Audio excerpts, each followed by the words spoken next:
अस्सलाम वालेकुम नाज़रीन। महमूद ख़ान का कहना है कि जिनके पास इख्तियारात ना हो उनसे मुज़ाकरात का क्या फ़ायदा है, जिसके जवाब में उस्मा बुखारी का कहना है कि एक तरफ तो ये माफ़ीनामे लिखते हैं और दूसरी जानिब ये धमकियाँ लगाते हैं। नाज़रीन, वज़ीर इत्तलात पंजाब का ये भी कहना है कि शरपसंद माफ़ी के काबिल है ही नहीं।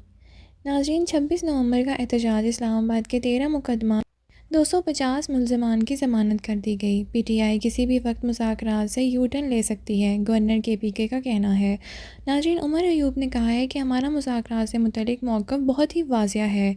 साथ ही साथ शाह महमूद कुरैशी का बयान आया है। उनका कहना है कि मुज़ाकरात की ज़रूरत पाकिस्तान को है, पीटीआई को नहीं। बातचीत का नतीजा मस्बत निकलना चाहिए, वरना हुकूमत डगमगा जाएगी। 9 मई और 26 नवंबर वाक़यात की इंक्वायरी के लिए जुडिशल कमीशन बना दें। नाज़रीन, दूसरी तरफ महमूद अचकज़ई की हुकूमत पीटीआई मुज़ाकरात की भरपूर मुखालफत। नाज़रीन, आइए सुनते हैं सीनियर तज्ज़ियाकार नजम सेठी ने मौजूदा पाकिस्तान की सियासी सूरत हाल पर क्या तबसरा किया। आइए सुनते हैं। चीफ मिनिस्टर साहब ने उनका वेलकम किया है, वो जो वेलकम किया है, that I think was a gesture from the party rather than from the 19 और 18 पीपल हु वर रिलीज्ड। तो जो तुम कहते हैं ना कि they made it into a victory. It was a concession for the talks. And PDI turned it into a victory parade. ऐसी थे, ठीक। तो फिर आई थिंक रिएक्शन तो आना था ना। तो फिर उस्मा बुखारी से भी कहा गया कि बोलो हूँ तुसी वाई आपका ख्याल है वो एवं बोल पड़ी हैं, एवं नहीं कोई बोलता जी। तो उनको कहा गया है कि भाई बोले, और वो भी पाक फौज को नजरसानी का कहना, और हमें कहें कि अब अगले जो है उनको नहीं छोड़ना। हाँ, बस तो इतना काफ़ी है आगे। तो अब इधर से रिएक्शन जो आएगा वो यही आएगा कि वो जो बाकी जिनकी मर्सी पिटिशन है वो भी फारग, वो अब कोई नहीं किसी को छोड़ेंगे। अच्छा, बिकॉज आपने देखा ना कि सिर्फ इन्होंने जो फैसला हुआ था वो सिर्फ ये नहीं था कि 19 का, कुछ लोग एंटी टेररिस्ट कोड में भी तो फंसे हुए थे ना। जी जी, कितने थे वो? 250 जो है उनकी जमानत हो गई है। 250 की जमानत हो गई जी, 250 की जमानत हो गई, 150 की अभी नहीं हुई। कुछ पीछे उधर रख लिए हैं, हाँ। कुछ पीछे इधर रख लिए, ठीक है, और छोड़ दिए। अब पीटीआई को चाहिए था कि चुप करके कहते कि ये हमारे डिमांड्स एक्सेप्ट हो गए, मगर कुछ डिमांड्स रहते हैं, अब हम आगे बढ़ेंगे, मगर नहीं। उन्होंने पंगड़े पाड़े शुरू करते और उन्होंने कहा जी ऐसी की तैसी, भाई मैं जीत गया तुम हार गए, तो वहाँ कामयाब नेगोशिएशंस नहीं हो सकते। नेगोशिएशंस वहीं कामयाब होते हैं बिटवीन टू पार्टीज, जहाँ आपको भी कुछ मिल जाए, मुझे भी कुछ मिल जाए, विन विन फॉर बोथ। ये नहीं आप माइनस हो गए एक और मैं प्लस हो गया एक, तो जीरो हो गया ना, -1 एंड माई +1, तो इसको सम जीरो गेम कहते हैं, राइट। तो आई थिंक पीटीआई ने मिस्टेक, गलती की है, सेलिब्रेट करके, सेलिब्रेट करके, और इसको एक्चुअली सेलिब्रेशन तो अलग बात है ना, इसको तो उन्होंने एज अ पॉइंट स्कोरिंग की है जी, कि हमारा पलड़ा भारी है, हाँ, हमारा हाथ ऊपर है, हाँ, ओके, हमारे धमकी की वजह से ये सब कुछ हुआ है, हम जो अपना एहतजाज कर रहे हैं, हम ये कर रहे हैं, हम वो कर रहे हैं। एक्चुअली मैं आपको एक बात बताऊं जी, जो मेरी असेसमेंट है वो ये है कि एस्टैब्लिशमेंट इज लीस्ट बॉदर्ड। वहाँ एक इम्प्रेशन ये है, या एक फीलिंग है, या एक सोच है कि पीटीआई कर ले जो करना है कि कर लेंगे। इन्होंने ये करने की कोशिश की, वो नाकाम हो गया, इन्होंने ये करने की कोशिश की, वो हमने नाकाम कर दिया। देखिए May 9 and 26 November significant attempt थी ना बाय पीटीआई। खान साहब ने जिन्होंने पूरा जोर लाता, और उसके बाद हुण भी जिहड़ी धमकियां देंदे पे ने, they are not really working. Establishment is not scared.